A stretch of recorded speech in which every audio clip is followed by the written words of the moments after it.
Ya, kita bersyukur masuki 2021. Sesuatu yang luar biasa yang Tuhan berikan kepada kita. Dan ini indah sekali sih saudara, kalau kita bisa masukin 2021. Hal yang pertama yang saya ingin ungkapkan gini sih saudara. Sebelum kami masuk 2021, kami berdoa dan Tuhan nyatakan ini nggak lebih mudah, nggak lebih baik. Karena keadaannya makin lebih situasi yang memang tidak mudah bagi kita. Dan untuk kita tetap harus berjaga-jaga dengan masalah COVID ini, karena minimal gini sih saudara, hal yang praktis aja sih. Memang kita tetap harus berkatakan mengimani Mazmur 91 itu. Tuhan yang menjaga kita, Tuhan yang melindungi kita.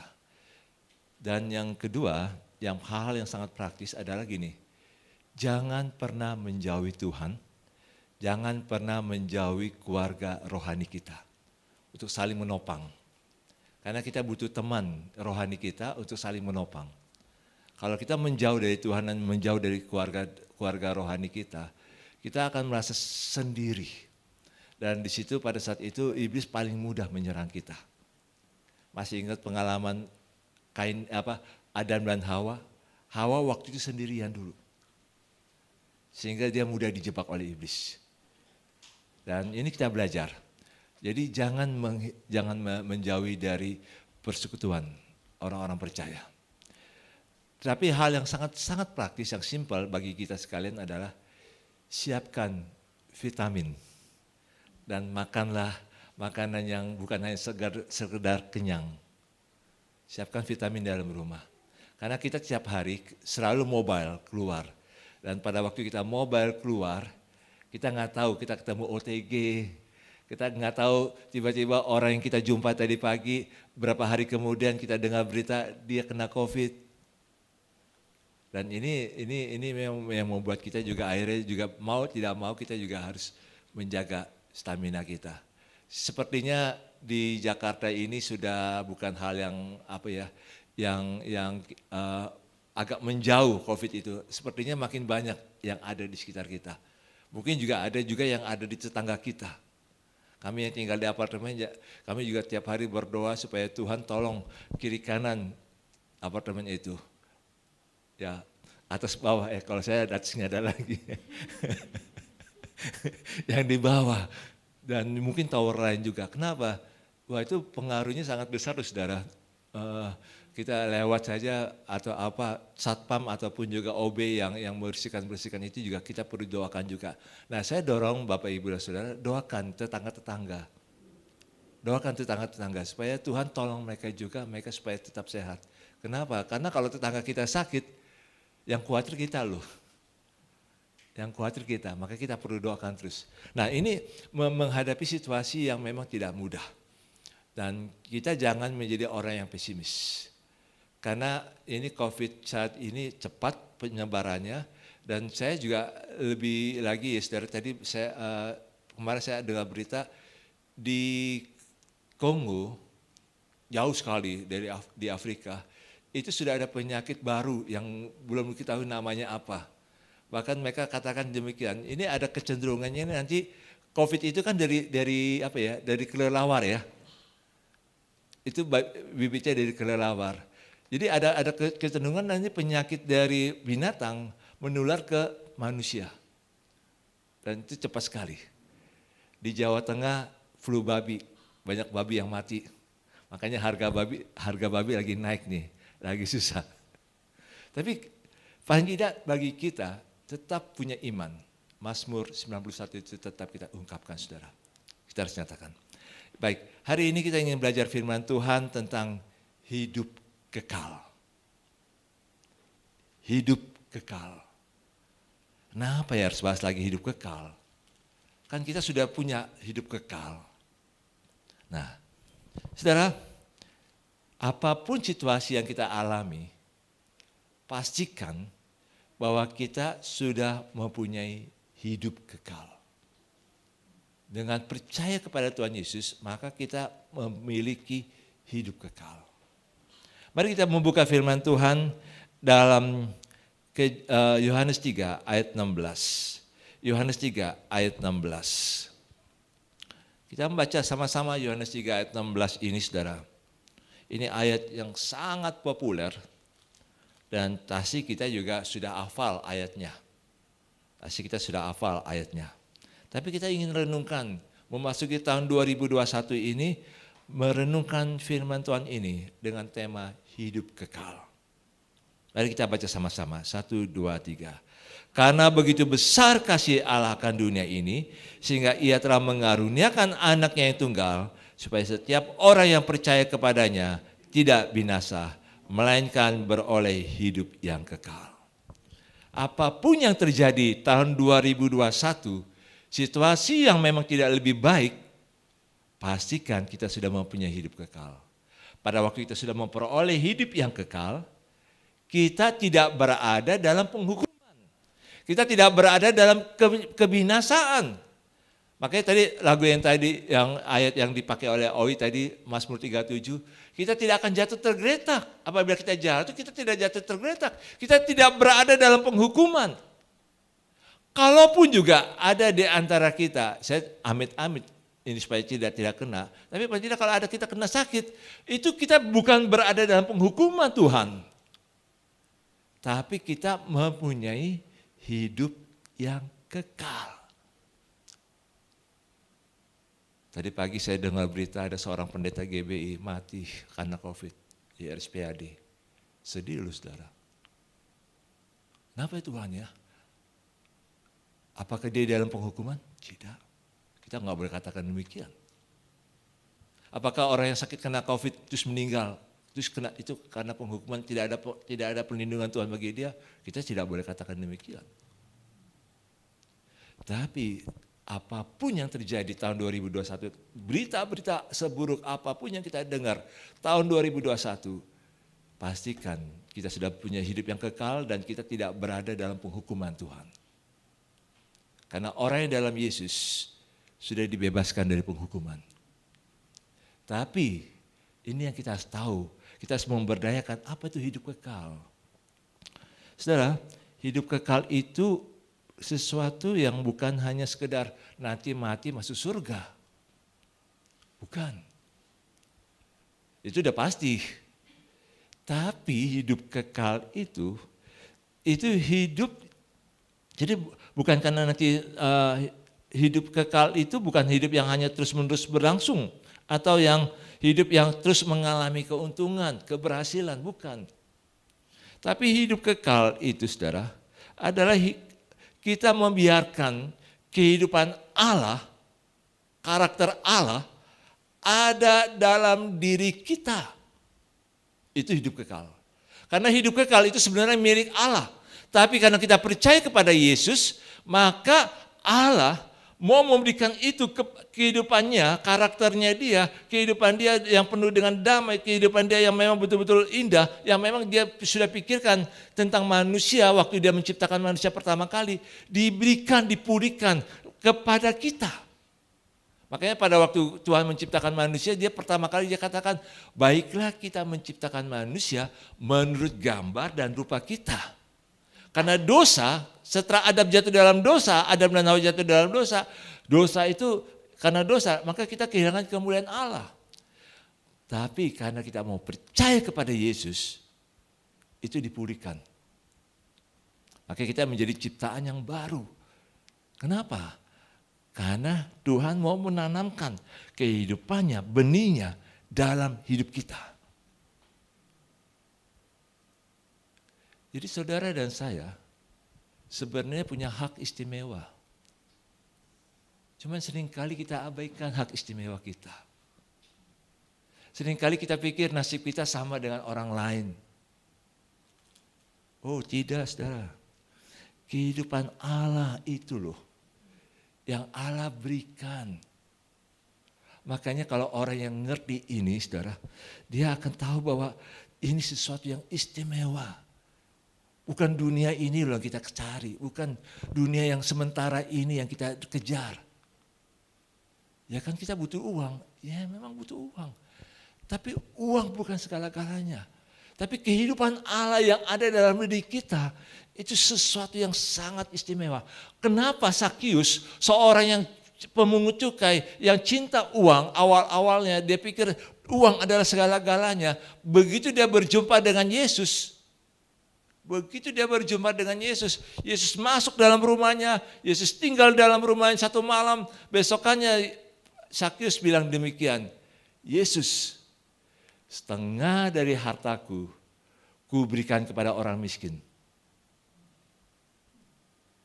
Dan apabila ada orang yang pernah kurugikan, aku ganti 4 kali lipat.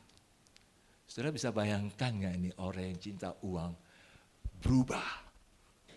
Karena dia tahu kehidupan Allah ada dalam dirinya. Uang, ambisinya gak ada gunanya. Saya tidak katakan saudara supaya saudara tidak usah cari duit, bukan itu. Tapi mari kita rasakan hidup kekal itu loh, kehidupan Allah. Yang dimana kehidupan Allah itu kita bisa mengalami sukacita, damai sejahtera, kekudusan hidup. Kehidupan yang tidak bisa dipisahkan dari kehidupan Allah. Jadi ada sukacita, ada damai sejahtera, ada kekudusan hidup. Itu yang kita bisa alami. Itu yang kita nggak alami pada waktu kita belum percaya pada Yesus. Tapi pada waktu kita percaya pada Yesus, kita mengalami sukacita, damai sejahtera, dan kekudusan hidup. Kita makin mencintai Tuhan. Makin membenci dosa. Dan kehidupan ini membuat kita bisa mengenal Allah lebih dekat lagi. Itu hidup kekal, saudara. Makanya saudara dan saya, mari kita berdayakan ini. Hidup kekal ini kekayaan yang luar biasa. Sehingga kalau kita mengerti ini saudara, apapun yang terjadi di dunia ini kita nggak takut. Kita tahu nih, ada satu kuasa yang Tuhan berikan, ada satu hak istimewa, bukan hanya kuasa, tapi hak istimewa yang Tuhan berikan kepada kita. Sehingga dunia ini nggak bisa menjangkau kita, iblis tidak bisa menjangkau kita, iblis tidak bisa merusak kita. Kenapa? Karena kita ada hidup kekal, memiliki hidup kekal, ada kehidupan Allah. Ada tangan Allah yang melindungi kita. Dan kita membiarkan Tuhan itu bekerja dalam diri kita, mengubah hidup kita. Rasul Yohanes menjelaskan bahwa dalam Injil bahwa hidup kekal itu kita bisa nikmati sekarang ini. Makanya kalau orang yang sudah memiliki hidup kekal, dia bisa bersekutu dengan Tuhan. Dia bisa ngomong dengan Tuhan. Karena orang ini dia tahu mana begitu besar kasih Allah. Kalaupun juga satu saat kita mengalami satu masalah yang bagi kita, kok kenapa ya? Saya sudah melayani, saya sudah bekerja untuk Tuhan, saya sudah melakukan yang terbaik bagi Tuhan, saya sudah betul-betul memberikan yang terbaik bagi Tuhan. Kok mengalami seperti ini? Jangan kita takut, saudara. Jangan kita pikir, terus ada orang lagi bilang gini, kamu ada celah apa ya? Waduh, itu paling sakit loh kalau gitu kan loh. Ada dosa apa yang kamu buat ya? Padahal kita sudah tahu, kita sudah sungguh-sungguh melayani Tuhan, kita sungguh-sungguh mengasihi Tuhan. Roma 8 ayat 28, karena Allah turut bekerja dalam segala sesuatu untuk mendatangkan kebaikan bagi mereka yang mengasihi Dia. Jadi kalau kita pun juga mengalami masa-masa yang tidak mudah, diproses oleh Tuhan sedemikian rupa, kembali kepada Roma 8 ayat 28. Allah turut bekerja untuk mendatangkan kebaikan. Kok kenapa ya saya melayani Tuhan, saya kok mengasihi Tuhan, kok saya melakukan yang baik bagi manusia, bagi banyak orang, kok saya dibenci ya? Kok ada orang yang memfitnah saya ya? Kenapa Tuhan gak membela saya? Kadang ada juga seperti itu, bukan kadang, banyak orang yang melayani Tuhan juga bisa difitnah. Belajar dari pengalaman Yusuf. Manusia boleh meleka-lekakan yang jahat, tapi Tuhan meleka-lekakan yang baik. Artinya apa?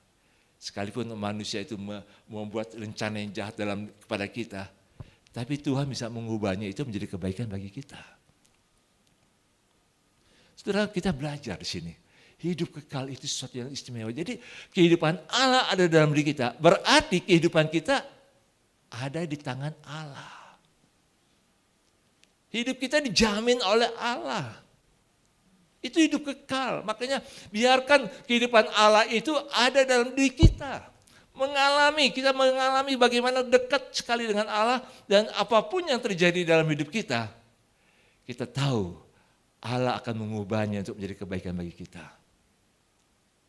Saudara, mari kita belajar di sini. Mungkin kita juga berpikir, nasib kita bagaimana ya ke depan ini ya? Bagaimana ya dengan pekerjaan saya? Bagaimana dengan masa depan saya? Kalau kehidupan Allah, kehidupan kekal itu, kehidupan Allah memenuhi kita, kita sudah mengalami kepenuhan Allah. Kalau beberapa ayat firman Tuhan itu bicara soal kepenuhan Allah, itu artinya kehidupan Allah memenuhi di hidup kita. Jangan takut dengan masa depan kita. Jangan takut dengan masa depan kita.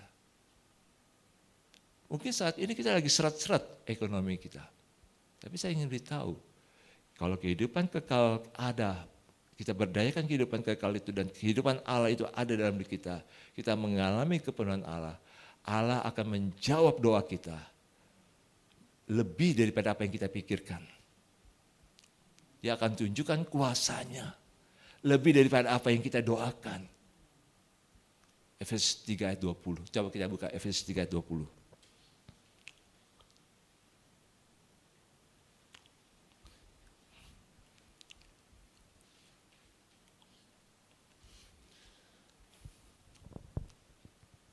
Mungkin dari ayat 19 dulu, dari ayat 19.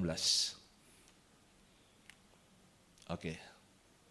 Ayat 19 bagian B dikatakan demikian. Aku berdoa supaya kamu dipenuhi di dalam seluruh kepenuhan Allah. Itu artinya. Jadi kehidupan Allah memenuhi kita. Jadi setelah kehidupan Allah memenuhi kita, baru dalam ayat 20. Coba ayat 20. Bagi Dialah. Jadi kalau kita mengalami kepenuhan Allah, kehidupan kekal itu kita berdayakan, dan kehidupan kekal itu adalah kepenuhan Allah, maka ini yang digenapi. Bagi Dialah yang dapat melakukan jauh lebih banyak daripada apa yang kita doakan atau pikirkan, seperti yang ternyata dari kuasa yang bekerja di dalam kita. Jadi saudara, jangan takut dengan masa depan. Cuman kita harus mengalami kepenuhan Allah. Jangan hanya katakan kita berdoa aja lah, berserah pada Tuhan. Bukan yang di situ. Tapi ada sesuatu yang kita harus diubah. Kita harus mau dipimpin oleh Allah. Itu sebabnya kehidupan kekal ini sangat kita butuhkan. Kita harus berdayakan hak istimewa ini. Jadi setelah kita percaya pada Tuhan Yesus, kita hidup penuh dengan sukacita, bahagia, damai sejahtera, kasih, kesetiaan, dan kemuliaan Allah. Jadi saya ulangi, sejak kita percaya pada Tuhan Yesus, kita sebenarnya hidup dalam penuh dengan sukacita, bahagia, damai sejahtera, kasih, kesetiaan, dan kemuliaan Allah. Itu yang membuat hidup kita merasa berarti dan bermakna. Karena kita memperoleh hidup kekal. Makanya saudara, kalau kita tahu bahwa kita memperoleh hidup kekal ini, kita mau sungguh-sungguh jaga. Seperti Sakyus tadi. Dia mengatakan, bukan kekayaannya aku kejar, tapi kehidupan dalam Yesus. Jangan seperti orang muda yang kaya. Dia datang kepada Yesus. Guru, bagaimana supaya aku memperoleh hidup yang kekal? Semua firman sudah aku lakukan. Aku tidak membunuh, aku tidak mencuri, aku tidak berzina. Dia bangga sekali seperti itu.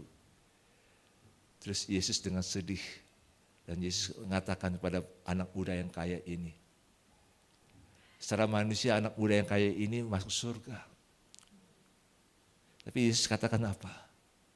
Kamu jual hartamu, kasih pada orang miskin, dan datang kepadaku, ikut aku. Tapi anak muda kaya ini apa yang dia lakukan? Dia tinggalkan Yesus. Dia tidak mau tinggalkan hartanya. Karena kepuasan hidupnya pada hartanya. Bukan kepada Yesus. Bukan kepada rencana Allah. Saudara, selama kita hidup dalam dunia ini kita sementara loh. Jadi kita lakukan ini yang sementara ini untuk sesuatu kekekalan. Saya tidak katakan seolah-olah nanti saudara pulang dari tempat ini jual harta saudara dan kasih pada orang miskin. Bukan. Bukan seperti itu. Tapi artinya harta, kekayaan yang kita miliki, aset yang kita miliki, kita harus lihat bagaimana ini mengelolanya menjadi untuk kekekalan. Untuk kekekalan. Bukan hanya untuk memuaskan diri kita, bukan supaya supaya kita dikatakan, wah kamu ini berhasil. Bukan. Itu terlalu cetek, saudara. Tapi bagaimana melalui aset yang kita miliki, Tuhan dimuliakan. Kenapa? Karena Tuhan yang memiliki. Kita hanya mengelola kok, saudara. Kita hanya mengelola uang yang ada, aset yang ada. Kita hanya mengelola aja kok. Kemampuan yang ada itu hanya mengelola. Tapi kalau kita nggak atur itu dengan baik, kita nggak serahkan pada Tuhan supaya Tuhan nggak mengelola bekerja di situ, saudara, itu akan menjadi masalah bagi kita. Semua aset itu. Selanjutnya mari kita belajar, saudara, dari firman Tuhan ini. Hidup kekal itu menjadi satu anugerah yang luar biasa bagi kita. Dan Yesus menekankan kepada para muridnya. Waktu dalam Yohanes 12 ayat 25. Yohanes 12 ayat 25. Yesus menantang para muridnya untuk memperhatikan firman Tuhan ini. Yohanes 12 ayat 25. Yesus katakan demikian. Barang siapa mencintai nyawanya, ia akan kehilangan nyawanya.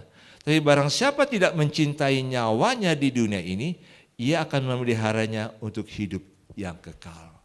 Jadi kata nyawanya sini artinya sesuatu yang sangat berharga. Bagi orang ini, yang sesuatu yang berharga ini nggak boleh diambil. Bahkan Tuhan pun juga bisa kalah karena sesuatu yang berharga ini. Masih ingat perumpamaan waktu Tuhan Yesus tanya sama orang-orang Farisi, wah berbahagialah orang yang dijamu dalam kerajaannya. Terus Yesus memakai perumpamaan begini, saudara. Ada seorang raja yang kaya raya, dia ingin buat perjamuan kawin untuk anaknya. Terus dia undang semua orang. Dia sudah buat list orang-orang yang dia undang. Tapi orang-orangnya yang diundang menolak. Waktu sudah mau perjamuan itu dimulai, orang-orang itu menolak.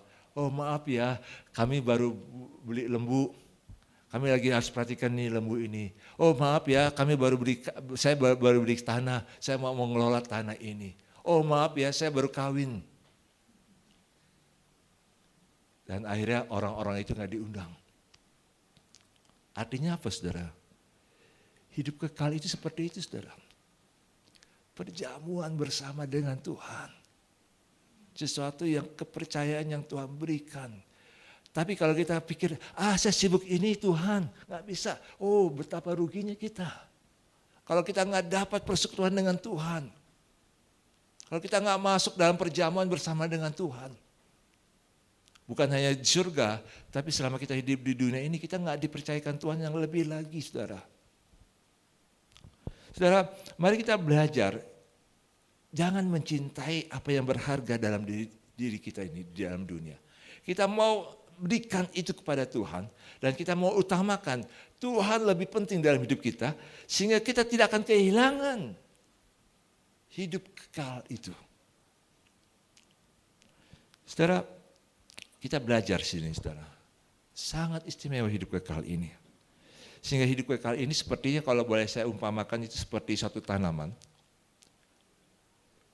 Tumbuhannya, bijinya, itu harus disemai dulu. Sebelum ditanam harus disemai. Setelah disemai, baru ditanam. Di tanah yang memang sudah disiapkan. Setelah ditanam, dibuat pertumbuhannya. Waktu bertumbuh, harus ada menghasilkan buah. Jadi hidup kekal seperti itu, saudara. Hidup kekal nggak bisa hanya kita katakan, wah ini hanya milik saya, untuk diri saya. Karena iman saya kepada Yesus, maka ini untuk saya saja. Nggak bisa. Hidup kekal itu juga berbicara bagaimana hidup kita berbuah nggak, berdampak nggak kepada orang lain. Itu hidup kekal. Jadi kalau Yesus ada dalam diri kita, kalau Allah ada dalam diri kita, apakah hidup kita berdampak untuk orang-orang yang ada di sekitar kita?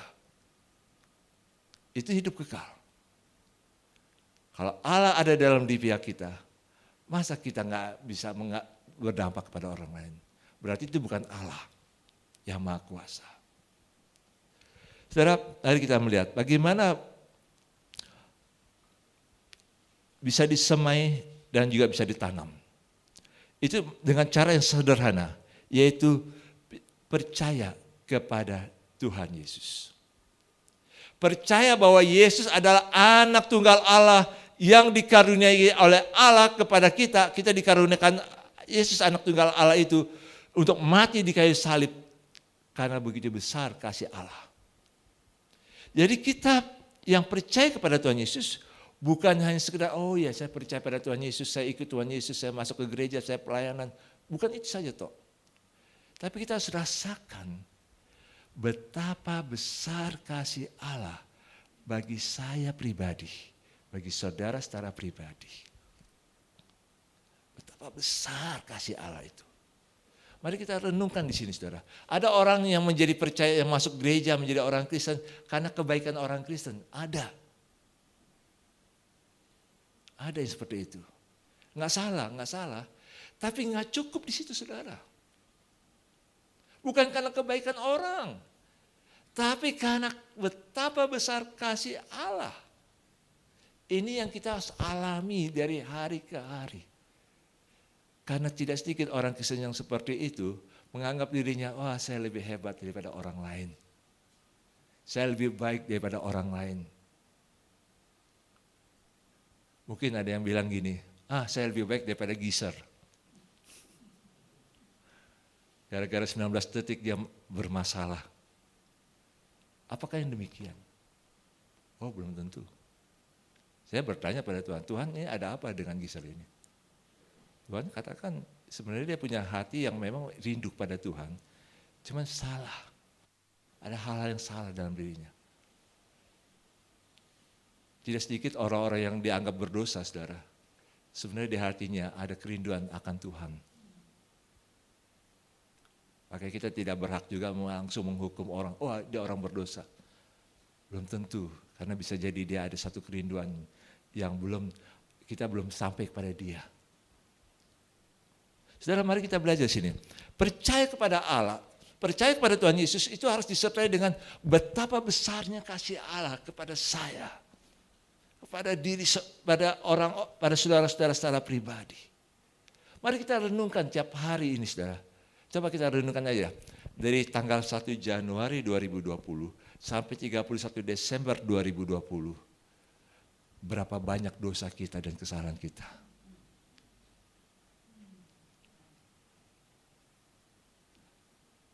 Berapa kali kita harus minta ampun sama Tuhan. Apa kan nggak ada penghukuman. Jadi kan dosa kita sekali dosa kita waktu kita percaya pada Yesus, dosa kita diampuni sekaligus. Jadi kalau dosa yang akan datang pasti diampuni juga. Oh, itu teologi yang salah itu. Kita terus butuh pengampunan tiap-tiap hari, saudara. Kita butuh minta pengampunan dari Tuhan tiap-tiap hari.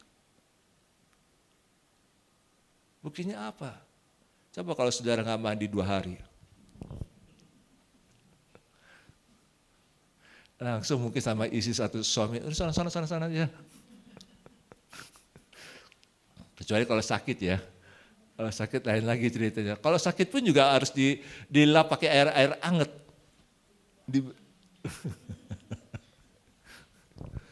Itu yang terjadi, saudara.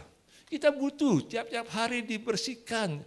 Minta pengampunan daripada Tuhan. Kita butuh tiap-tiap hari juga mengampuni orang yang bersalah kepada kita. Supaya jangan sampai ada akar pahit dalam hidup kita. Kita butuh. Kenapa? Karena kalau tidak seperti itu saudara, kita akan merasa diri, kita pikir, memang kita percaya pada Tuhan Yesus. Tapi kita nggak tahu bahwa kita nggak mengalami kasih Allah.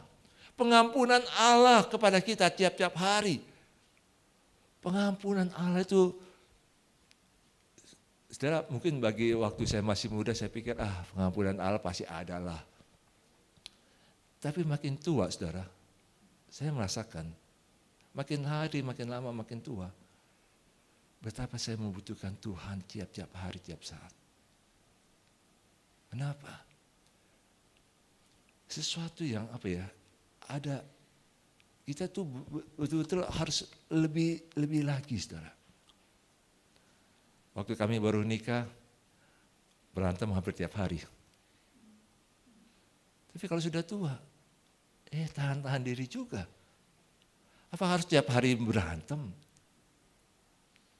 Suami istri. Mari kita belajar di sini, saudara. Makin hari kita betul-betul makin disempurnakan. Makin hari makin kita menjaga. Kita betul-betul tahu bahwa waktunya kita harus semakin dekat dengan Tuhan. Percaya kepada Tuhan artinya percaya pada Tuhan Yesus bukan hanya sekedar percaya, tapi kita mau rasakan betapa besarnya kasih Tuhan kepada kita. Sebetulnya dalam gereja, dalam keluarga rohani, kita nggak bisa katakan bahwa wah saya lebih baik daripada orang lain. Wah saya dibutuhkan sama gereja. Oh itu salah besar, saudara. Wah saya harus jadi pusat di gereja. Salah besar.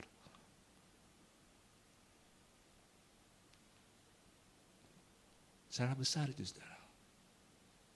Kita bukan jadi pusat. Semakin Yohanes Pembaptis dia belajar. Waktu dia berada dalam puncak pelayanannya, dia katakan demikian waktu dia bandingkan dirinya dengan Yesus. Aku harus makin berkurang, dia harus makin bertambah. Wah itu nggak mudah, saudara. Itu tidak mudah. Untuk orang yang sudah hebat, itu biasanya, wah saya yang jadi sentral, semuanya harus saya atur. Tapi kalau orang yang tahu dirinya, kasih karunia Tuhan dalam dirinya, dia akhirnya katakan, aku harus makin berkurang. Orang lain, Tuhan Yesus harus makin bertambah, harus makin ditinggikan. Mari kita belajar di situ, saudara. Orang-orang yang merasa dirinya hebat, terus terang, Tuhan akan buang. Tuhan akan buang. Orang-orang yang merasa dirinya hebat, saudara. Memang dia punya karunia hebat. Dia punya pengaruh. Dia punya uang. Tapi saya ingin katakan dalam pengalaman, dalam sejarah gereja ini, saudara, dalam gereja ini, orang yang punya uang, punya pengaruh, punya karunia-karunia yang lebih hebat daripada saya. Tuhan singkirkan kok. Tuhan singkirkan. Dan dia pingin sekali untuk punya gereja sendiri. Sampai sekarang belum punya. Belum bisa. Karena untuk dirikan gereja, saudara, itu hanya kepercayaan Tuhan. Hanya kepercayaan Tuhan. Siapa saya ini? Gak ada apa-apa, saudara. Tapi kalau Tuhan berikan kepercayaan, itu sangat besar Tuhan. Berarti. Sebetulnya saudara, jangan menjadi orang yang sentral, menjadi sentral dari segala-galanya, harus ngatur segala-galanya. Saya sama Ibu ini terus terang lagi berpikir, dengan wabah-wabah seperti ini, kalau ada orang yang kena sakit, ada yang ganti. Tapi kalau kami yang kena, harus siap-siap juga loh, saudara. Nanti mungkin juga Owi, mungkin juga Marson. Jangan dicorek Marsonnya. Ya ini harus dijaga. Makanya kami juga harus didoakan juga. Kenapa? Ini dalam situasi gini kami juga bisa rapuh, tapi Tuhan tolong. Kami hanya mengandalkan Tuhan karena begitu besar kasih Allah. Makanya dengan orang-orang percaya kita harus saling kuat bahu-membahu. Jangan pernah meremehkan orang-orang percaya dalam gereja, saudara.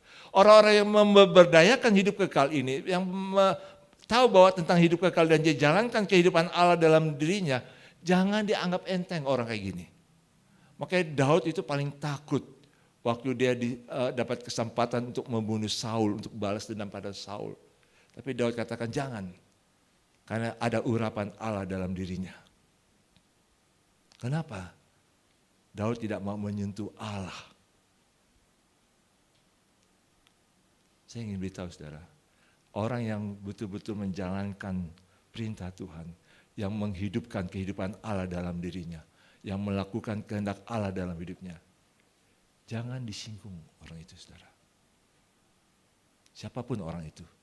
Mungkin dia kecil, mungkin dia bukan orang yang hebat. Tapi orang seperti itu berharga di mata Tuhan. Dia bagikan biji mata bagi Tuhan. Artinya, kalau mata kita kena debu dikit aja, yang kecil sedikit, apa yang kita lakukan? Apa kita biarkan? Tidak. Kita akan berusaha mengeluarkan debu itu.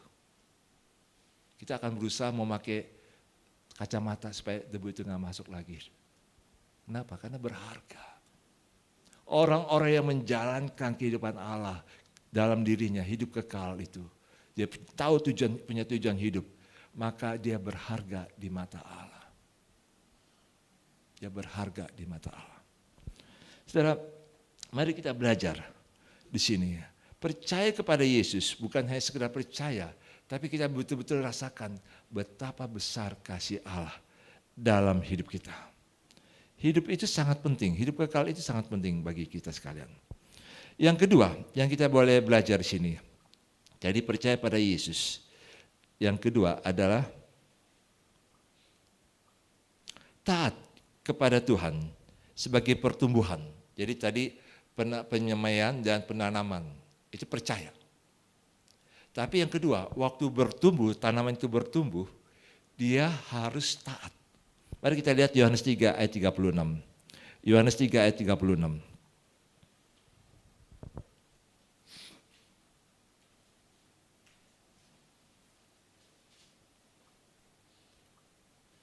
Yohanes 3 ayat 36. Mari kita baca sama-sama. Yohanes 3 ayat 36. Barang siapa percaya kepada anak, ia beroleh hidup yang kekal. Tapi barang siapa tidak taat kepada anak, ia tidak akan melihat hidup, melainkan murka Allah tetap ada di atasnya. Ini kalau belajar Alkitab saudara gini, ini kalimat pertama, barang siapa percaya kepada anak, ia beroleh hidup yang kekal. Ini kalimat pertamanya. Tapi anak kalimat yang kedua, tetapi barang siapa yang tidak taat kepada anak. Jadi kata percaya, itu lawannya adalah tidak taat. Dan bagaimana kita untuk memahaminya? Kalau kita sudah percaya, kita harus disertai dengan taat. Makanya taat itu sebagai pertumbuhan kita dalam hidup kekal. Taat kepada firman Tuhan merupakan pertumbuhan iman kita dalam hidup kekal itu. Makanya untuk hidup kekal itu, hidup Allah dalam diri kita, kita harus taat. Taat itu sebenarnya sederhana sekali, saudara. Kenapa saya katakan sederhana? Karena Tuhan tidak katakan demikian. Kamu taat sama saya ya? Enggak. Tuhan enggak katakan demikian saja, saudara. Tapi pada waktu Tuhan katakan, ayo kamu taat pada firman-Ku. Tuhan memberikan roh dan hati yang baru untuk taat. Jadi Tuhan, waktu kita dapat hidup kekal, Tuhan sebenarnya sudah memberikan kita roh dan hati yang baru untuk taat kepada firman Tuhan. Tapi kalau kita nggak taat, berarti ya kita nggak percaya kepada Yesus. Saudara, taat. Taat itu sederhana sekali, saudara. Mau nggak? Kita aja bahasanya gitu. Mau nggak? Kalau nggak mau, ya sudah. Tapi dengan ketaatan itu kita bisa mengalami betapa indahnya hidup kekal itu yang kita miliki. Kehidupan Allah ada dalam diri kita.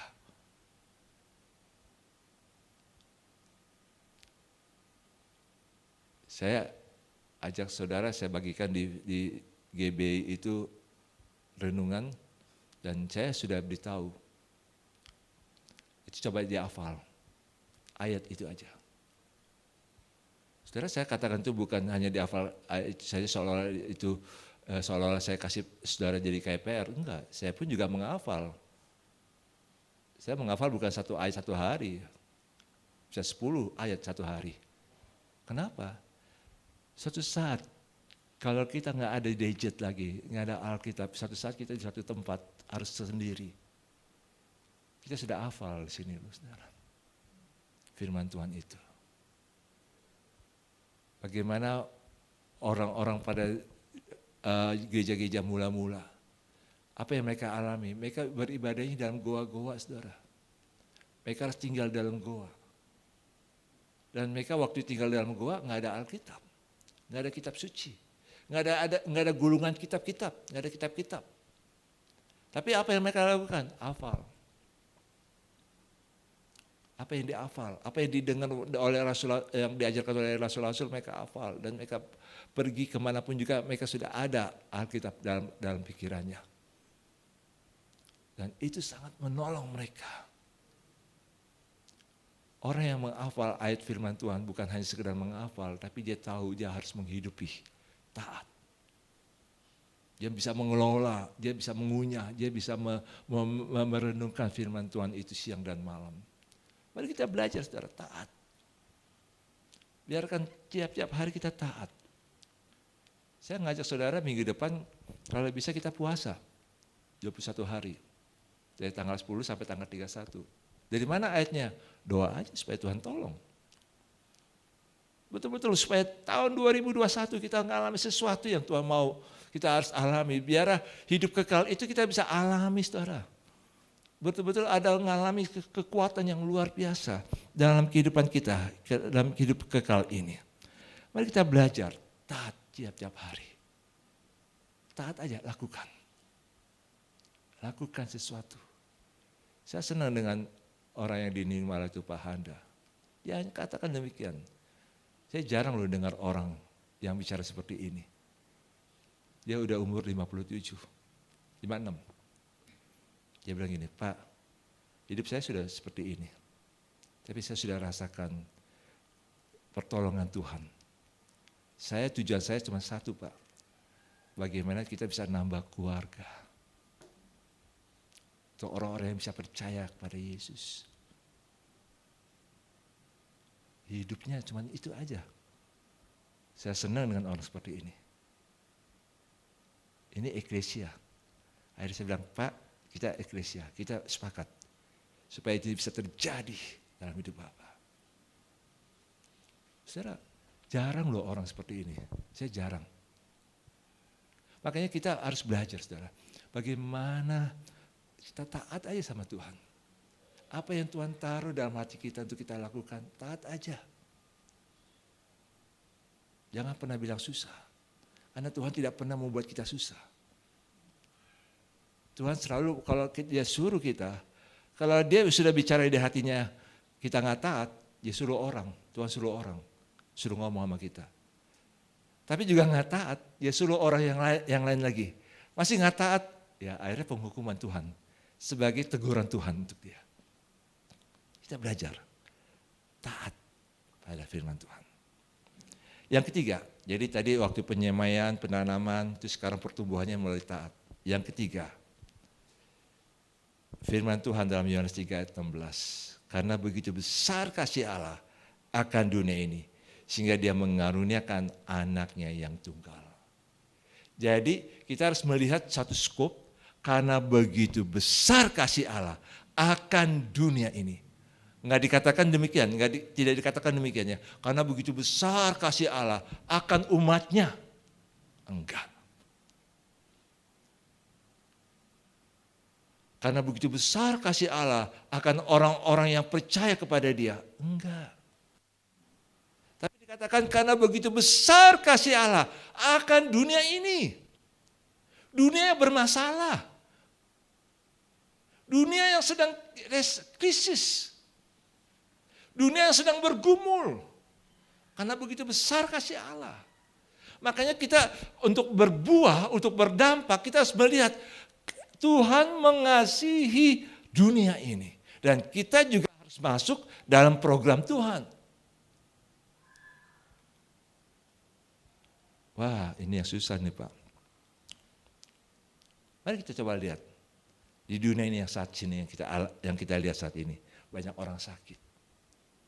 Apa yang kita harus lakukan dengan banyak orang sakit? Ya saya nggak bisa Pak buat untuk orang sakit jadi sembuh.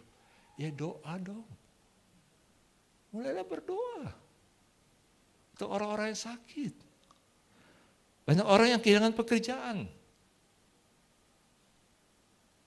Wah, saya pun juga nggak tahu Pak, pekerjaan saya juga pas juga belum tentu ini aman ini pekerjaan saya ini. Kantor saya juga belum tentu aman. Ya berdoalah. Ini tantangan tuh saudara. Dunia sedang membutuhkan wujud daripada kasih Allah itu. Maka kita yang sebagai orang-orang yang punya hidup kekal ini, kehidupan Allah dalam diri kita harus punya berdampak, berbuah. Bagaimana dengan orang-orang yang kehilangan orang yang terkasih, meninggal karena COVID? Itu sesuatu yang memang tidak mudah. Saya ingat itu ada anak Tuhan itu yang anak tunggalnya itu, anak perempuannya yang tunggal itu dibunuh. Dibuang mayatnya, dibuang di tol itu. Wah, itu sakit sekali itu sebagai orang tua. Dibunuh sama pacarnya lagi, mantan pacarnya. Wah, itu sangat sakit sekali bagi orang tua. Ada orang-orang yang kehilangan kekasih-kekasihnya. Saya juga bisa bayangkan teman yang pendeta itu meninggal, GBI yang di Pangkalan Asem itu. Bagaimana keluarganya waktu Natal, merayakan Natal. Tanpa suaminya, tanpa ayahnya. Itu suatu kepedihan loh saudara. Satu kepedihan yang bisa yang mereka rasakan, yang mereka alami.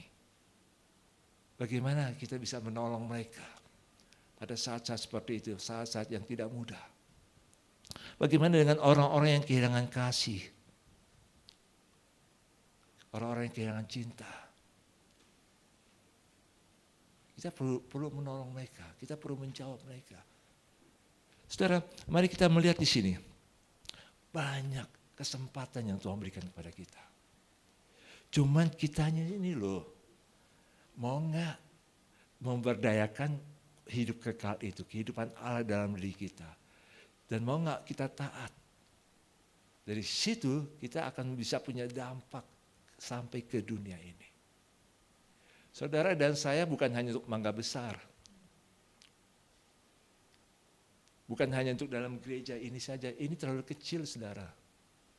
Hati Allah adalah pada dunia ini.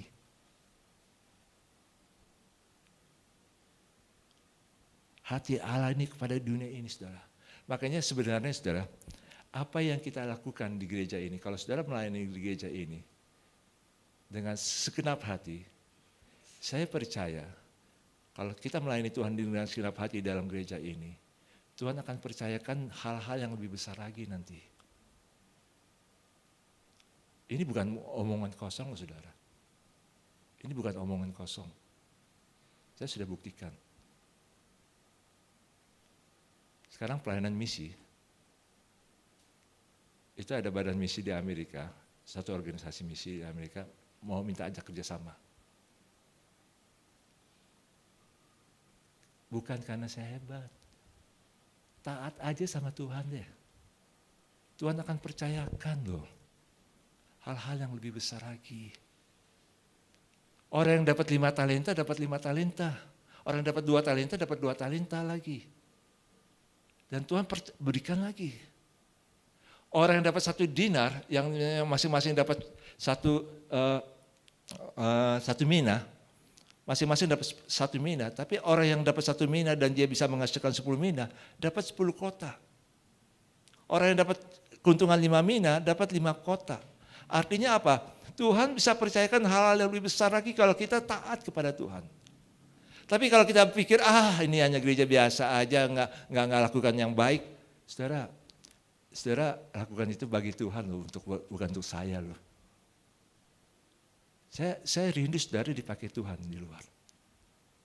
Saya rindu saudara, Tuhan pakai saudara tuh lebih lagi. Ini hanya tempat latihan aja loh. Ini hanya tempat latihan aja. Untuk kita bisa lakukan yang lebih lagi kepada Tuhan. Tapi kalau kita nggak lakukan, Tuhan yang akan mendisiplinkan kita. Saya sih berdoa supaya kita masing-masing boleh mengalami Tuhan lebih lagi. Jangan kita melihat, saya kan lagi urus keluarga. Nggak salah saudara ngurus anak, saudara ngurus keluarga, nggak salah. Tapi ajaklah anak itu, keluarga, anggota keluarga, untuk sama-sama mencintai Tuhan, untuk sama-sama mengalami betapa besar kasih Allah. Ajarin dia tentang Allah. Dalam pelayanan saya dan pemuridan saya kepada orang-orang yang di ini, malah saya nggak ajak mereka, coba kamu renungkan kebaikan saya. Enggak. Saya ajak mereka, coba merenungkan kasih Allah, kebaikan Allah dalam hidupmu. Bagaimana Allah menolongmu. Saya ajarkan mereka dan mereka, iya betul. Saudara, cara-cara seperti ini membuat orang-orang yang kita ajak untuk menyembah Tuhan, mengasihi Allah, untuk lebih lagi mengalami Allah. Orang-orang ini akan menolong kita untuk sama-sama bertumbuh dalam iman. Tapi kalau kita sedikit-sedikit dengan alasan, saya harus urus keluarga, saya harus utamakan keluarga. Saya ingin beritahu, suatu saat keluarga ini, anggota keluarga ini yang kita perhatikan akan menarik kita dari Tuhan. Jangan sampai seperti itu, saudara. Jangan sampai juga, kan kalau saya nggak urus anak saya dengan baik, nanti kalau saya tua, siapa yang ngurus?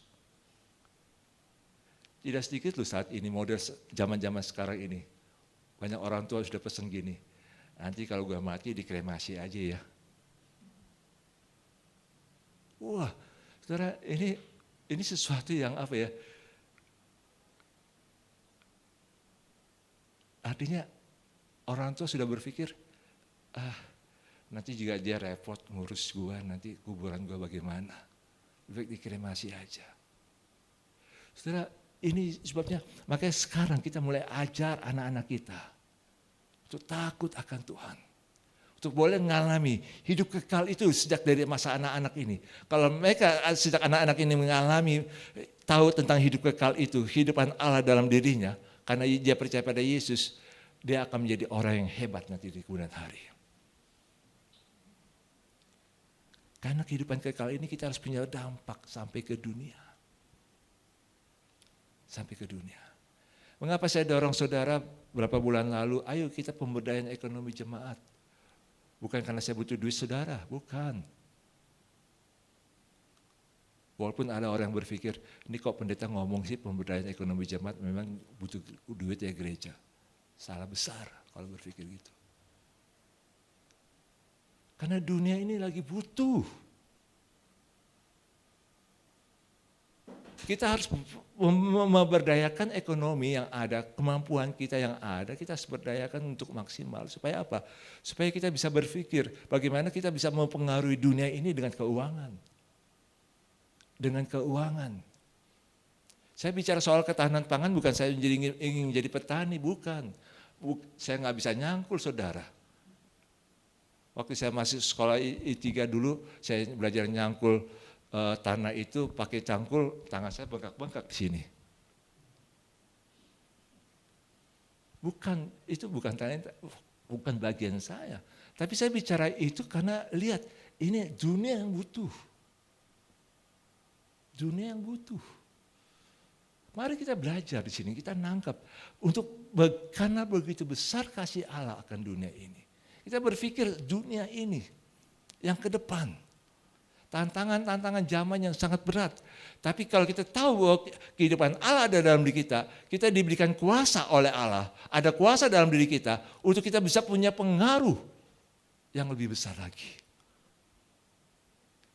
Saudara, mari kita belajar di sini, saudara. Makanya hidup kekal itu adalah kehidupan Allah yang ada dalam diri kita sejak kita terima Yesus. Tapi kalau kita hanya punya iman kepada Yesus tanpa kita menyadari karena begitu besar kasih Allah akan hidup kita, maka kehidupan kekal itu dalam diri kita akan melempem, nggak akan bertumbuh.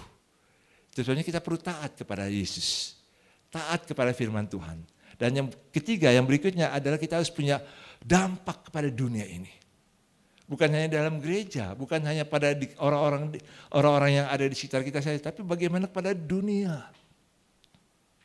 Ini yang Tuhan mau, kita berdampak kepada dunia. Amin.